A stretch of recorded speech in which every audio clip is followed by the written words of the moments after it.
Hello and welcome to my podcast, Finding the Human Mum. My name is Christine Bagley Jones, and today I'm very excited to welcome Stef Wild to the program.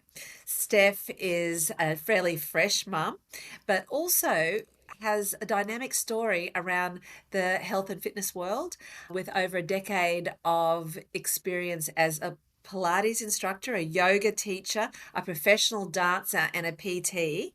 Stef brings to the table the importance of self care, particularly in the physical realm, and how to enjoy life as a mum while still looking after your body. Thank you, Christine, so much for Stef, having me. it's an absolute pleasure. Tell us a little bit about your journey to arrive at Sure. motherhood. So my journey to being a mum really started, I would say, in my 20s. I'm now in my late 30s, and I think I always knew I wanted to be a mum, but I knew at the time, in my 20s at least, that my lifestyle didn't really support the kind of mum that I wanted to be.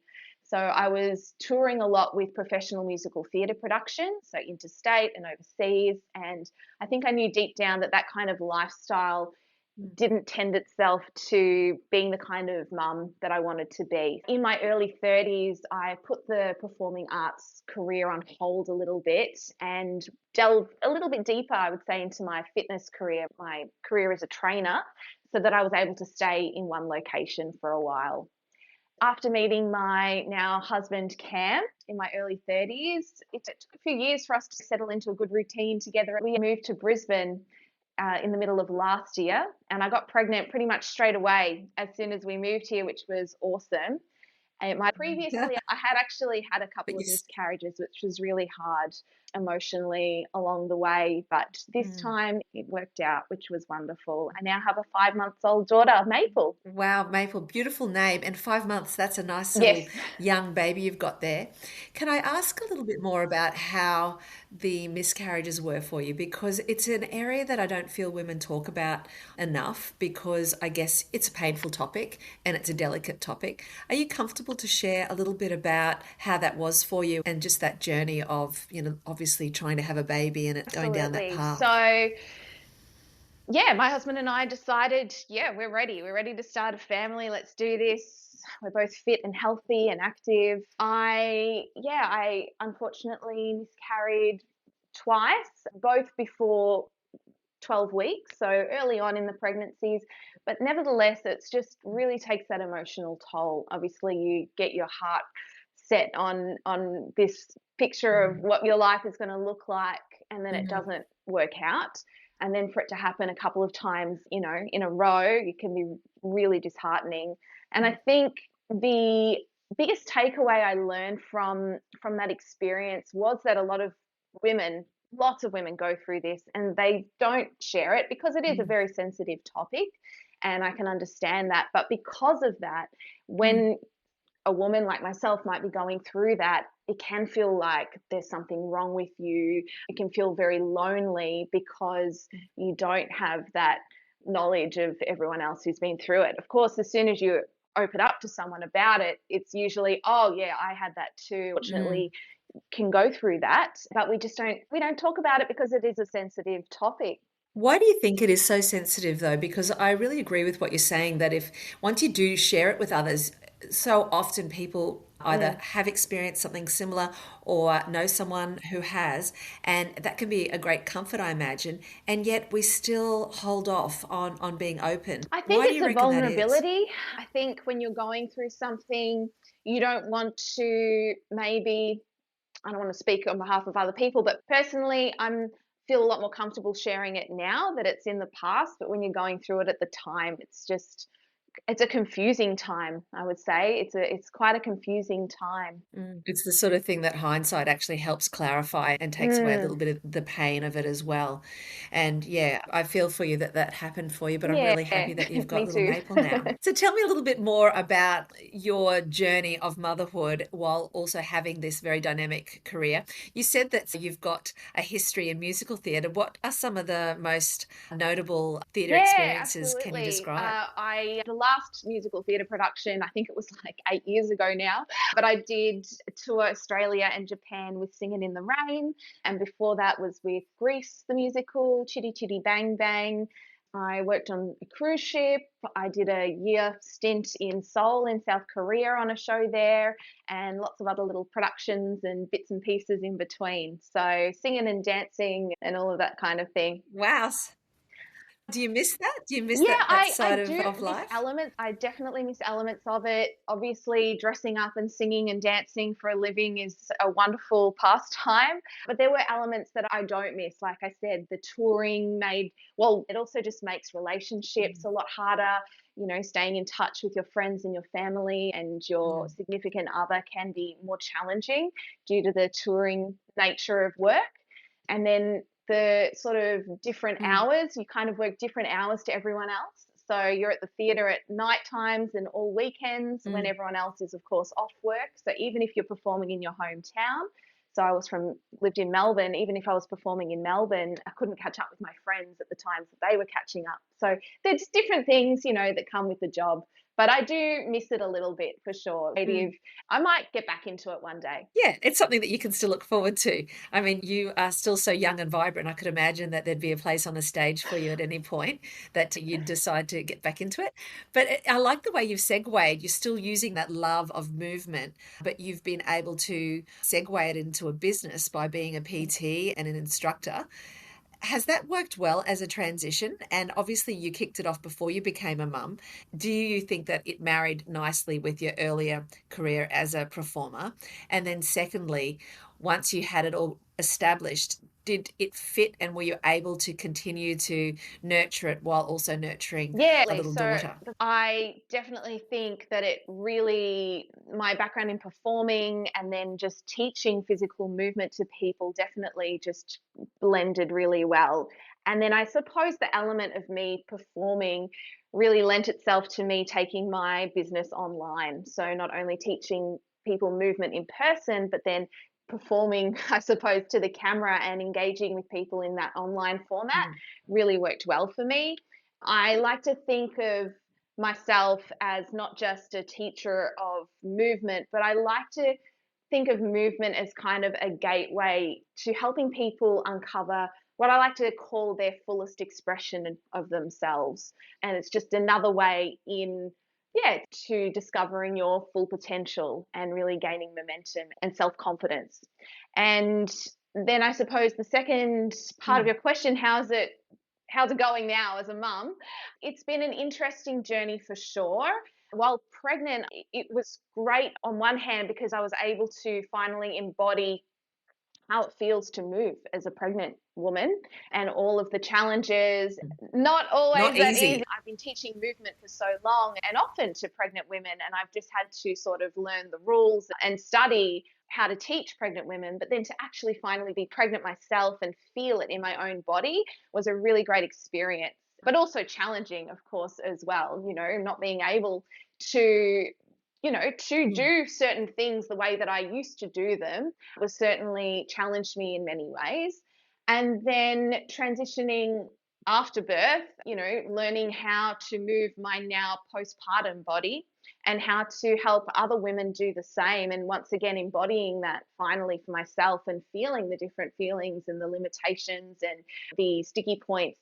I think it's been a great way for me to expand on my knowledge and to really learn from being in it firsthand. And then as a business owner, it's been mm. both challenging and also expansive having a baby. Oh, now, certainly when I'm creating content, I've got to consider Maple.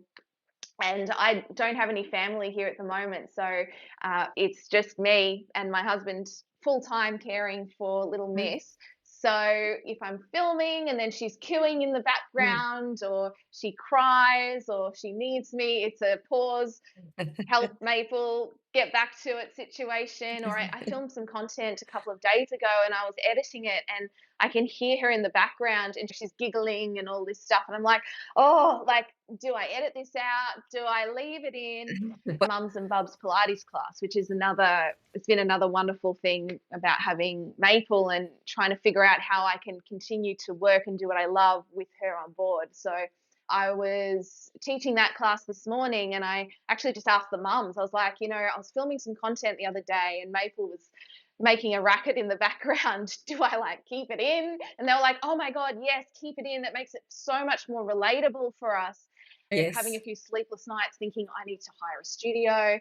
What if I, just get a babysitter for her while I just film a bunch of content? But it was really refreshing and lovely to hear the mums say, no, Mm. just leave. It makes us feel not necessary. Not Exactly. So there necessary. you go. Yeah. Yeah. Yep. And so I'm curious as to why you did decide to move from Melbourne to Queensland, even though I could imagine the weather may have contributed to it, but also at this very tender period of your life when most people are wanting to lean into more support, you were opting to move away from where it sounds like your main supports are. Tell us Yeah, I why. guess. Well, an opportunity came up for my husband to work here in Brisbane. A work opportunity arose, and we thought, why not? So we wanted to take that. We'd been living in Melbourne, despite both of us having travelled quite a lot. The two of us, we had set our roots down in Melbourne for, the best part of 20 years. And I suppose we're both just looking for a little bit more adventure to mix things up a little bit. I think we were naive in Mm, thinking, didn't really plan all that much ahead or think ahead to we're going to have a baby soon, we're going to want the grandparents, we're going to want the aunties and uncles and that village. I think we kind of forgot about that until mm. now, but yeah, we can You're wing like, it, I but we're can wing slowly it. figuring that out, and it's all working out okay so far. But yeah, just the opportunity came up for him to work here in the warmer weather. I was feeling quite Mm, burnt out, to be honest, in Melbourne, running a personal training business and mm, just working long hours. And I felt like something needed to shift, needed to change. So when this opportunity came up, I thought, let's mm, explore, let's do this together. And if we don't like it, we'll just move mhm. home. We'll give ourselves 6 months and we could always turn back. But we like it. We like the warmer weather, I think. So, yeah.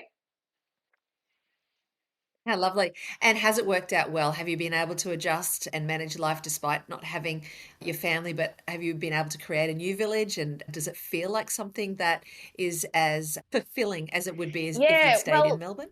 as I mentioned, I got pregnant pretty soon after moving here and pretty much straight away. And because of the miscarriages I'd had in the past, I was quite anxious throughout the entire pregnancy. I didn't want Mm, anything to happen. I was quite anxious about my health and the well-being of the baby. So it was hard for me to make new connections and make new friends when we got here because I wasn't doing all the things that I used mm, to do to make friends, like going to yoga classes or going to mm, the gym and things like that. I kind of just bunkered down and chilled out at home quite a lot. And I think that obviously, it limited my ability to make new friends here. mm, I'm lucky that I had a few mm, acquaintances from my time touring with shows who lived here, and I've definitely caught up with a few people.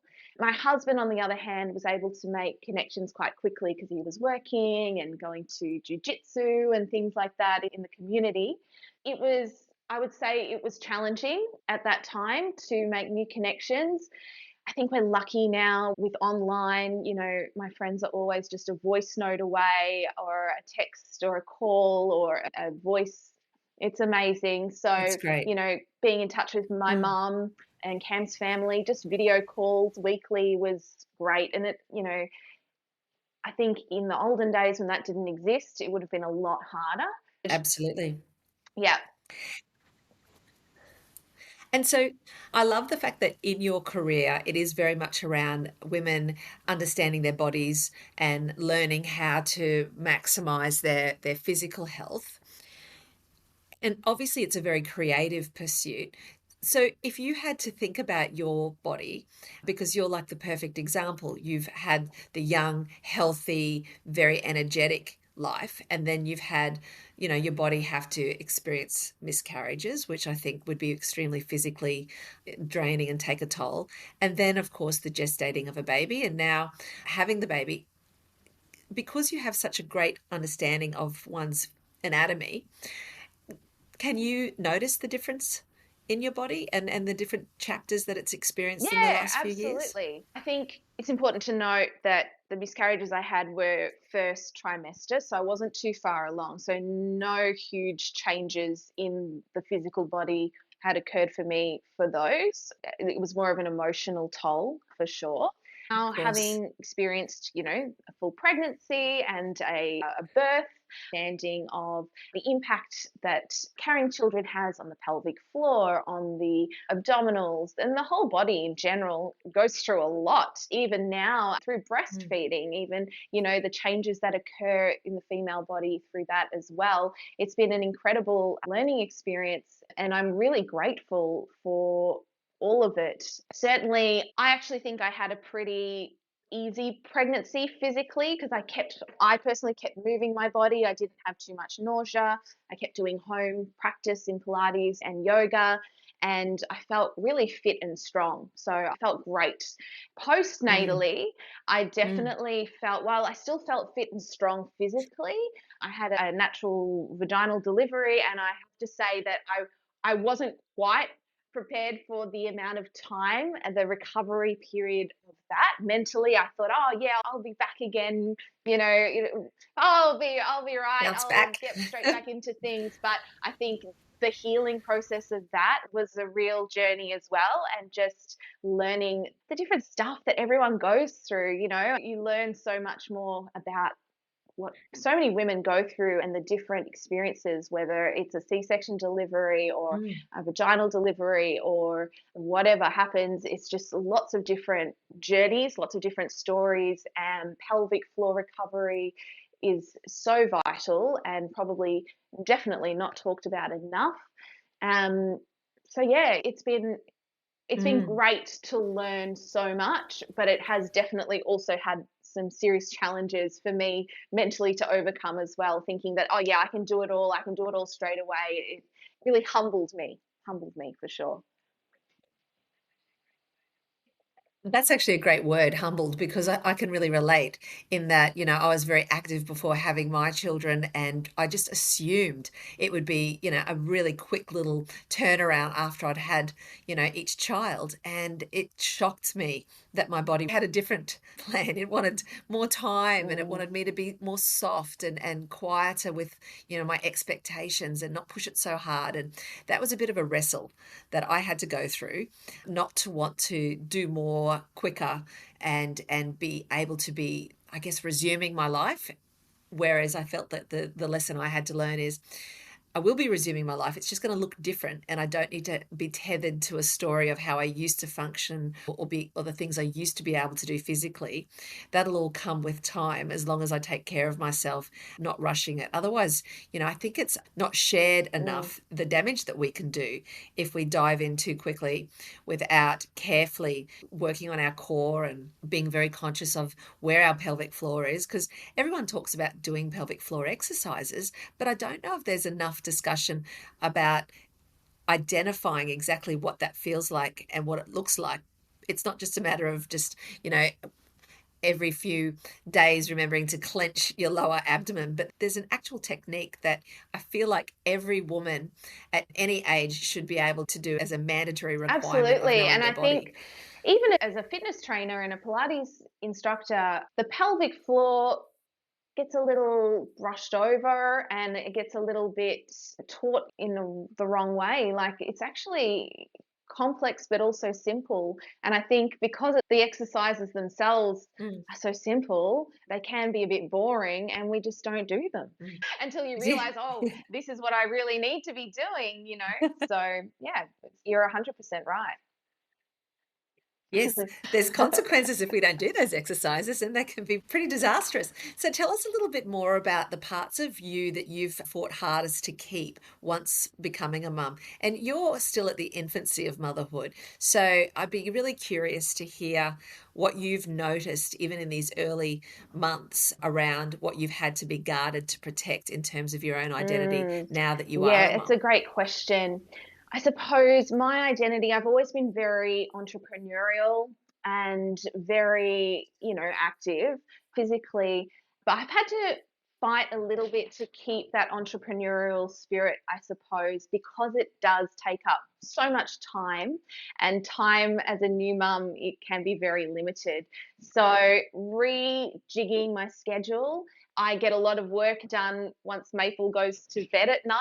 I use those few hours before midnight to get stuff done, whereas I used to not do that. I used to work any hour of the day, any free moment, I'd just start working and get stuck into a task. Now I've had to really become a lot more structured and a lot stricter with myself, not getting Mm, distracted and pulled into work when I really just want to be present with Maple. But I also don't want to lose that side of myself either, because that stuff really lights me up. So, mm, yeah, becoming more organized and learning the different times of mm, days around mm. her so that I can both be present with her, which I really, really want to be, and also be present with my work, which I also really want to be. Yes, I think I often describe mums, along with all of the other superpowers that we develop. One of them is Mm, to be a time ninja. You end up just really knowing how to squeeze the most out of every hour and not waste time. I even think that mums are probably the least likely culprits to be just doom scrolling, because we just know what a cost it is in terms of what we could be doing that's more helpful or beneficial or in line with mm, our greatest happiness. So that's really good to understand. Tell me a little bit more, or if you could explain something maybe unexpected that motherhood has offered you in terms of transforming a part of you or healing a part of you. yeah, I think I mentioned before, I was very anxious during the pregnancy, extremely anxious, almost to like crippling with anxiety at times. Now that she's earthside, I feel a lot less anxious and feel Mm. like just seeing her in the flesh and looking into her little eyes and her little face has really lit a part of me up that's able to be really present and live in the moment. And if I do catch myself thinking those anxious thoughts, just reminding myself to be more present with her has been a real gift. Yep, that sounds like a really wonderful way to see life and just sort of value that being in the moment and not being distracted with the past or future concerns, but Mm, just being able to be still and enjoy those precious little nuggets that you get to have, especially when they're really young and you watch that innocence and that sweet awakening from, being really small in their world, and every day they're learning something new, and it can be mm, quite inspirational, I'm sure. So, what's a piece of advice that you'd be able to share to other mothers around maintaining balance and personal growth and ensuring that you are still feeling aspirational as a woman as well as being, a connected mm. mother? I would say, yeah, tying it back to what we discussed before, there's no need to rush back into anything to Mm, um, embrace that softer side of yourself, or embrace that balance as best you can. Um, a lot of yoga philosophy is mm, about balance, sthira and sukha, effort and ease. And mm. Oh, can you yeah, elaborate on sure. So those? sthira and sukha, effort and ease. I suppose from a physical perspective, let's say you're in a yoga class, a physical asana yoga class, and you're doing a warrior two. In every pose, in every moment, how can you have effort, the right amount of effort and the right amount of ease to find balance? That's essentially what it's all about. And I like to take that Yes. philosophy into life, and definitely when you have a little baby, children that you're caring for, how can you be both strong and soft. How can you be that balance of both? Mm, And I'm always mm, that's the core of what I do and love is mm, about yoga in particular. It's always about finding that balance of push and pull, of yin and yang.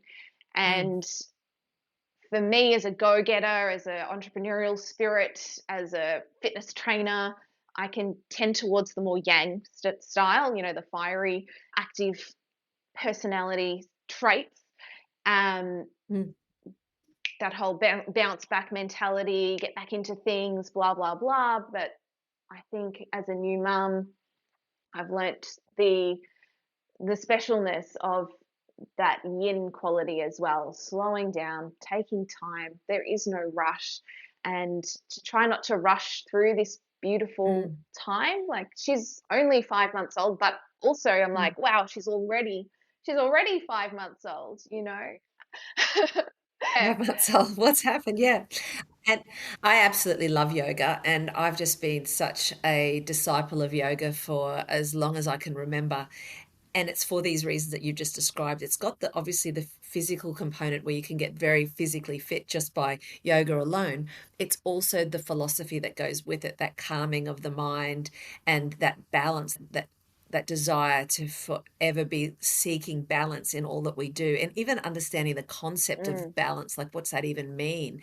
And you put it very beautifully. It's like that just that in between, the push and the pull, or going strong and then being soft.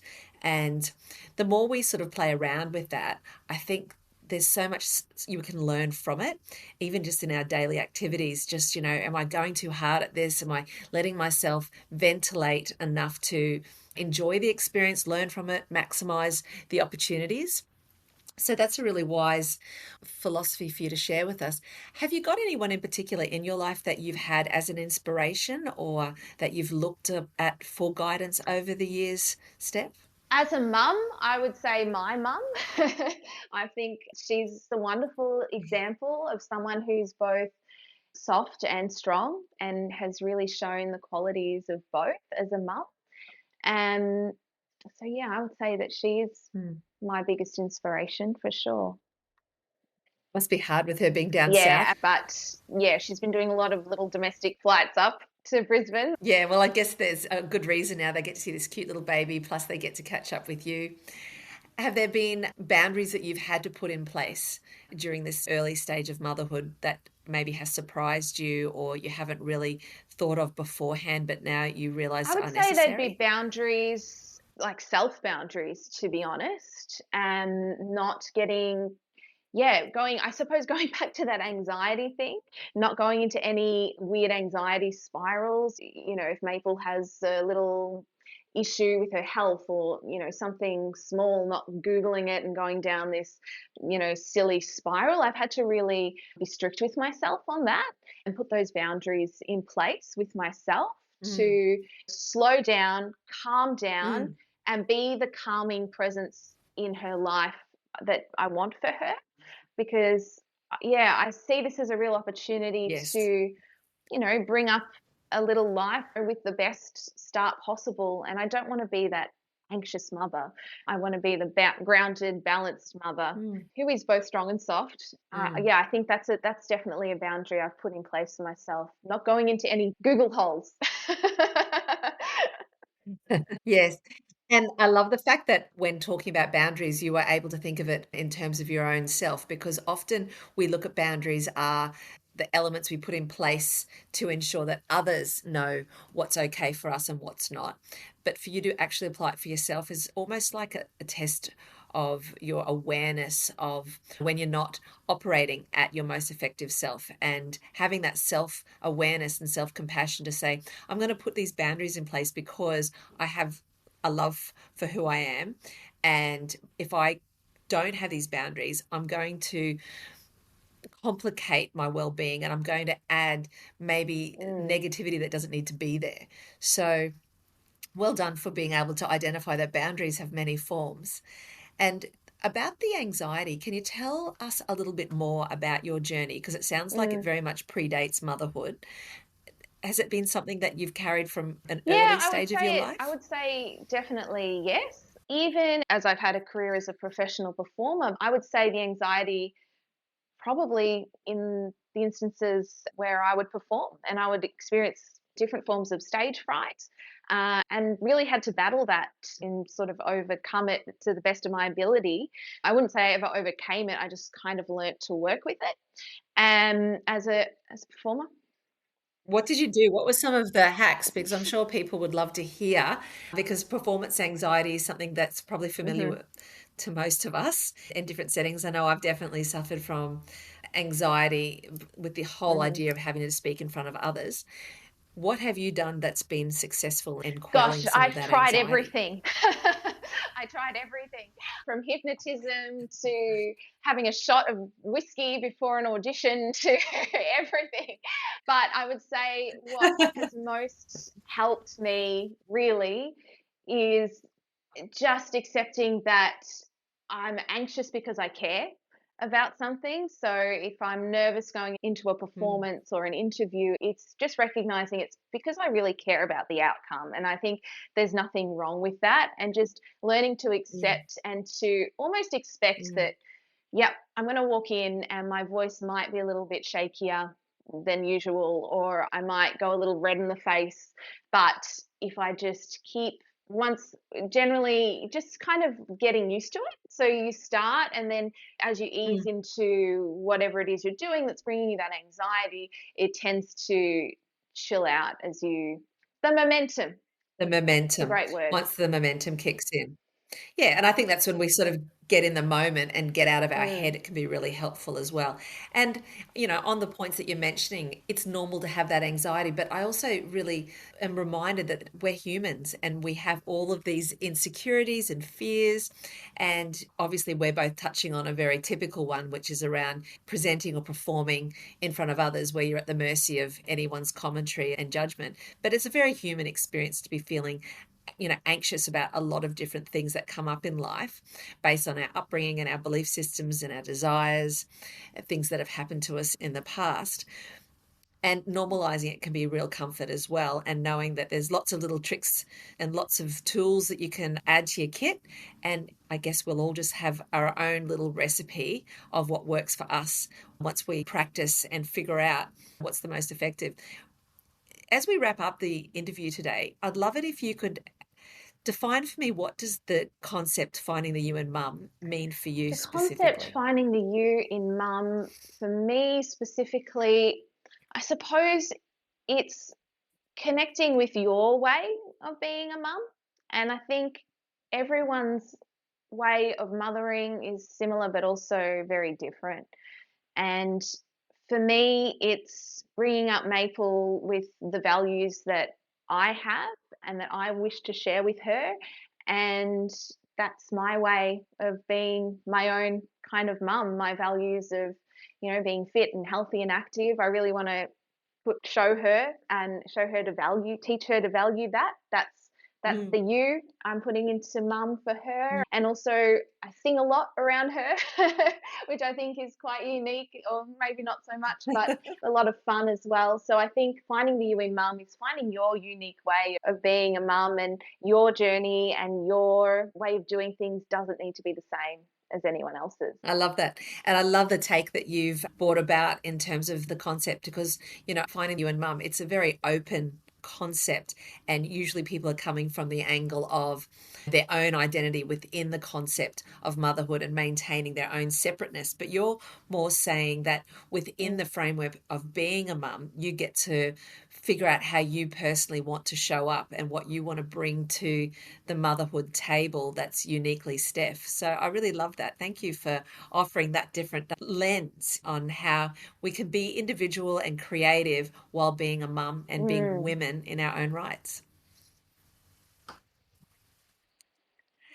Thanks so much for today. I've really enjoyed the podcast. I really appreciate you taking the Thank you for time out having to me. be It's on been it. wonderful. It's been really lovely to talk about being a mum. It's something I'm just learning about because I'm new to it, but I've really enjoyed being on this podcast. So thank you for having me.